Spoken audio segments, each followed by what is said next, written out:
Hello，大家好，歡迎翻嚟收睇賽馬小姐嘅頻道啦。咁上一次呢，就叫有少少唔好彩啦，咁啊有少少形勢判斷錯誤咗啦。咁我冇諗到隻年年幸運呢，喺年少多好同埋顏色之王都會積極搶前嘅底下，佢竟然搶埋一份。咁啊變相佢其實1000米而家嘅前速位未必真係話可以搶到前邊嘅。咁但係佢着意在咁做嘅時候呢，咁就擺明係唔去㗎啦嚇，因為你見到莫亞嗰場其實都係留後爆一段之後最快末段咁啊爆上嚟㗎嘛。有步速㗎嘛，一定有。咁結果佢真係搶前咁啊大鑊啦，咁啊冇啦，咁啊去到末段有少少均速力弱咁樣，咁就冇啦。咁4季勝可能就係嗰個分數仲係少少高，但係開始逐漸咧，相信係會有競爭力嘅。你見到奧爾文打出嚟，其實同第3名輸唔係好遠嘅啫嚇。咁所以可能佢再減少分或者再繼續跑1000嘅時候咧，大家要留意住啦，因為形勢一少少好轉或者一冇咗年少多好嘅，佢冇需要即係俾人放甩咗咁遠咧，佢有機會追到翻嚟嘅。咁所以我覺得係啦，1000米就係最緊要睇有冇年少多好，我覺得好有影響嘅。咁啊，皇帝英明就真係可能3班咧就唔係好夠跑啦，咁啊可能再睇4班先再睇。咁啊，去到最尾啊，風雲武士就第2名啦嚇，咁就係但係嗰隻田泰安嗰隻自己更新咧，咁轉彎嘅時候咧係有少少勒鼻嘅，咁啊變咗等於冇跑過咯，咁啊所以下場可能要再跟進嘅，咁所以總括而言咧，上場就叫做有少少判斷錯誤啦，咁但係希望今次沙田嘅心水咧可以幫大家贏翻錢先嘅嚇，咁啊今次沙田咧係會彩虹絲跑道嘅，咁我咧就想推薦嘅賽事咧，今次咧係第7場嘅4班1400米嘅賽事，咁啊照舊啦，從1號馬開始講起嘅，1號馬。中環天下，咁中環天下呢隻馬就今季終於落班啦嚇，咁但係你見到佢上場落班之前咧，其實都輸得比較遠啊，都好似冇乜嘢睇咁樣。咁我覺得呢隻馬自從上咗6歲之後咧，喺3班咧進度比較徘徊啦。咁你見到一路都係跑啲可能445比較多啊嘛，咁啊偶爾咧跑場第2名俾你啦。咁但係我覺得呢隻馬咧，目前嚟講咧，可能個分數都仲係有少少高嚇。自從上6歲之後咧，佢嗰個狀態啊各方面咧都冇話以前咁好啊。咁所以變咗可能再減下分先，呢隻馬咧就算落班咧第一次咧我都係唔會揀住嘅。2號馬暴風之子，暴風之子呢隻馬咧，咁我今場咧就會攞嚟做第一隻配腳。點解咧？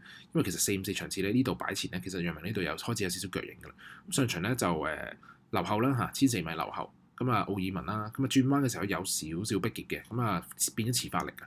咁啊所以咧佢入直路嘅時候咧，佢都有少少遲發力啦。咁跟住打上嚟嘅時候咧，你見到一路打地嘅時候，佢隻左手咧係抽住個韁繩，咁所以變咗其實打落去個效果咧都好似一般般咁啦。但係佢開嘅末段咧係全場就第2快嘅，咁所以我覺得呢隻馬嘅狀態咧應該逐步起咗啦。同埋第3樣嘢就係話你買隨性嘅馬，其實可能佢馬嘅質素唔係話特別高啦，咁但係佢嘅戰意咧係無可置疑嘅。咁所以我覺得買落去咧呢數唔會怕有啲咩塞車或者點樣先咯嚇。咁所以我覺得攞嚟做配腳嘅話，一啲都唔失禮啦。同埋睇翻上場嘅賽績啦，其實見到深深星呢啲馬咧，其實好叻嘅呢啲馬嚇。即係你見到佢係同啲咩馬咧？其實佢之前326場次啦，佢係同嗰啲不同世界鐵金剛跑啦嚇，好犀利啊呢啲馬。咁啊391場次佢同咩馬咧？就同神池呢啲馬跑啦嚇。咁所以我覺得呢啲馬深深星呢隻馬咧，其實係叻馬嚟啦嚇。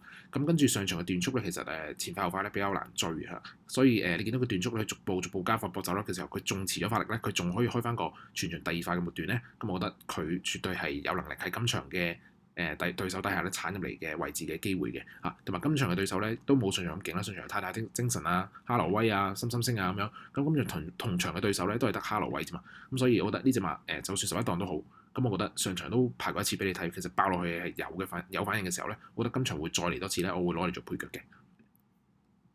咁3號馬哈羅威。哈羅威呢隻馬咁啊，自從1002上嚟1004之後咧，又翻生咗喎咁樣。咁我覺得呢隻馬如果1004米，今次周俊樂騎到第3次啦。咁你睇翻佢操練咧，佢埋門繼續摸啦，開啲快時間嘅嚇。咁我覺得呢隻馬咧狀態已經喺度啦。咁啊，周俊樂都繼續騎嚇，都唔會放過呢啲機會㗎啦。咁今場咧，佢只要我覺得可以最好就睇下可唔可以擺前少少啦，跟前少少啦嘅話咧，就應該冇乜問題嘅。咁但係始終呢個失檔咧，佢上場就即係俾馬定咧，佢咁叫咗3碟咧有遮擋咧，就俾佢遮擋到。咁但係今場得唔得咧？咁我覺得都係要睇臨場周俊樂嘅發揮嘅。咁所以我就會再攞嚟做配腳多過你做鐵膽嘅嚇。始終我覺得周俊樂咧個發揮咧就一般般啦，同埋經常性塞車呢一季嚇。咁啊變咗我就唔係好夠膽攞嚟做鐵膽。咁但係就會將佢咧成為咗我即係呢場嘅第2隻配腳嘅，因為其實佢上場嘅賽績都係同翻暴風之嗰堆馬跑啫嘛，咁啊變咗嗰個水準賽事水準有保證嘅，咁我呢隻馬咧一定會攞翻嚟做第2隻配腳嘅。之後馬耀昌盛世，耀昌盛世呢隻馬咧，其實我上場拖咗啦嚇，咁啊前一場可能個黏地嘅賽績咧有少少就我自己睇錯咗嚇，咁啊上場一拖嘅時候咧，宿情哇一滴都冇，輸6個幾馬位，咁啊變相我呢隻馬咧可能都唔會再睇住呢隻馬，暫時都等佢減下分先，咁啊唔揀。5號馬幸運伙伴，幸運伙伴呢一隻馬咧，咁就暫時都係輸成10個馬位以上，連續3場啊，咁啊完全冇嘢睇嘅。咁啊今次賽前試課集咧，其實就叫做擺咗喺前邊啦。咁但係咧，你可以睇翻咧，大家可以睇翻咧，佢係要積極咁樣比上先叫做放到頭。咁所以我覺得暫時呢隻馬都冇咩嘢睇啦。咁啊霍恒星同羅富全都唔係話好多交手合作啦，咁所以暫時咧12檔非常難跑，未必會揀住啦。6號馬加力寶咁啊試咗幾課集過嚟啦，咁但係暫時睇翻啲集咧，其實都冇咩睇嘅，咁所以都係唔揀。7號馬飛躍成就，咁上場馬咧就嗌到拿旗啦嚇，要入直路咧1002米有少少逼逼結結啦嚇，咁啊但係咧就叫做跑咗第7名咁啊輸3個馬位，咁但係咧我覺得嫌佢咧上場雖然話逼逼結結啫喎，咁但係我覺得佢打開咗少少之後咧，佢衝落去咧其實冇預期中我想象中咁好，變相我覺得佢今次增程1004咧，我覺得理論上係啱嘅嚇，理論上係啱嘅。咁但係我覺得可唔可以一增程就即刻有表現咧？咁啊，我有個問號啦嚇。雖然係布文騎翻，咁布文都應該好熟呢隻馬噶啦嚇，都騎咗2次啦。今次騎翻會唔會係想出擊咧？咁樣咁我有打個問號先啦。點解？因為我睇翻賀賢嘅星期日嘅成手馬，我覺得佢想出擊嘅跡象又唔係話特別高嚇，同埋佢今場可唔可以直接挑戰到哈羅威啊、暴風之子或者證交所推薦嘅鐵膽咧？咁樣我覺得又好似未必或者係得咯嚇，但係可能4重彩嘅時候咧，可以拖翻佢3344有機會嘅。咁但係你話 Q 咧，咁我就未必會揀到佢啦。咁8號馬超級龍珠咁啊，暫時都係完全冇嘢睇嘅馬啦嚇，咁啊暫時都唔睇住啦。咁啊9號馬開心路遊上場馬咧就叫做開始有少少嘢睇啦，咁啊馬步速咧就叫做跑第7名啦，輸4個零馬位，咁但係上場嘅對手咧，我覺得相對上就比較弱少少嘅。大家可以睇翻咧，就除咗寶駿啦同天下寵兒啦，或者叫快活英雄咧，以前都上過名之後，其實後邊個堆馬咧，其實就真係唔係話特別叻嘅馬啦嚇。咁所以變咗可能馬步速追少少，今次增程嚟1004，咁我考驗會難咗好多咯。咁我可能都係變咗擺前面做步速啦嚇，即係。可能佢開心老友或者幸運伙伴呢啲馬咧，會做咗步速都未定，咁所以我覺得呢隻馬咧就唔會揀住啦。咁啊10號馬午夜快車，午夜快車呢隻馬咧就上場咧就谷咗1000啦，叫馬步速追少少輸2個零馬位。咁其實輸之前咧就跑嗰場沙田1002都係馬步速嘅，咁但係試緊嗰場咧就有啲塞塞結結啦，有少少塞車啦。咁但係睇翻呢一組咧，就之前啲片都有講過，呢一組咧相對上係超弱組嚟嘅嚇，即係見出嘅聽上騰飛唔得啦，前衞火影唔得啦，勁者唔得啦，即係基本上全部都唔得嘅嚇。咁所以我覺得呢場馬嘅水準，我覺得就有疑問啦，同埋你見到第1至第11名嘅馬咧，全部都係3個馬位以內分勝負，咁變相咧呢隻馬。個1002米賽績咧證明唔多嚇，同埋今場增程1004咧就真係有啲難跑咯嚇，所以我覺得呢隻馬我暫時都唔會睇住嘅，都係睇到佢嘅鋪先。11號馬假日復星，假日復星呢隻馬咧就係暫時都係丁冠豪嘅冇咩睇嘅馬之一啦。咁就今次賽前咧就副練磨啦嚇，繼續操啦，拍咗課金快飛飛啦咁樣。咁但係暫時我覺得呢隻馬都係谷緊佢嘅狀態啊，睇睇佢操練似係谷緊嘅狀態。咁啊暫時都冇咩睇住，咁就都係唔要啦。12號馬彭越啊。彭越呢隻馬咧就上場犀利啦，即係前一場冇嘢睇嘅情況咧，竟然可以飛格落飛14檔啊，18倍跑翻個第2名翻入 KO 添嘅，咁我覺得會唔會係個黏地幫咗佢咧？我唔清楚嚇，咁但係你話要我14檔再揀多次佢，咁我覺得上場都食咗糊啦，跑第2，咁今場會唔會再去咧？我覺得有個問號咯，咁所以我覺得今次再嚟嘅話，我就唔要呢隻馬啦。13號馬劍無名啊！劍無名呢隻馬咧，我上場就有推薦俾大家啦。咁就南區之星特鐵劍無名咧，咁啊跑咗13名嘅。咁我上場都有講過啦，話佢可唔可以賽前都試過個大閘大圖啦。咁可唔可以試下大圖咧？咁佢上場就真係6檔搶出嚟俾你睇大圖，咁啊捱翻個第3名翻嚟嘅嚇。佢頭嗰3段咧放得比較快，咁啊最尾有少少力弱嘅。咁但係咧呢場馬咧，如果要3選嘅話咧，我就未必會揀到。點解？因為其實嗰場馬其實只有南區之星係真係犀利啦。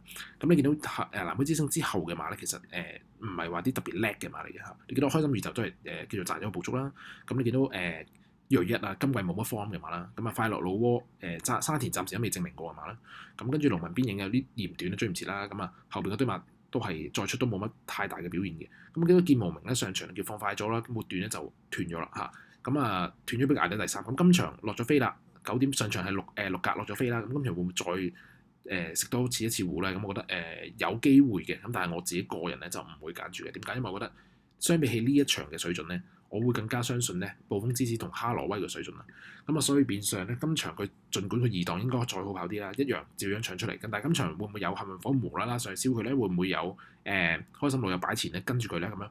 或者會唔會有哈羅威逼一逼佢咧咁樣？或者彭越去襲埋佢咧？咁我覺得又多咗好多未知之數。因為上場其實幾明朗，佢一定係自己咁樣可以單騎領放放出嚟啦。但係今場得唔得咧？我就有個問號咯。但係我相信上場咁樣跑完第三之後，今場個賠率再熱咗嘅時候咧，我覺得個直播率又唔係好高，唔好意思啊。咁啊，所以我覺得呢隻馬咧，我3選就唔會擺啦。但係如果4重彩嘅話咧，就可以拖翻嘅。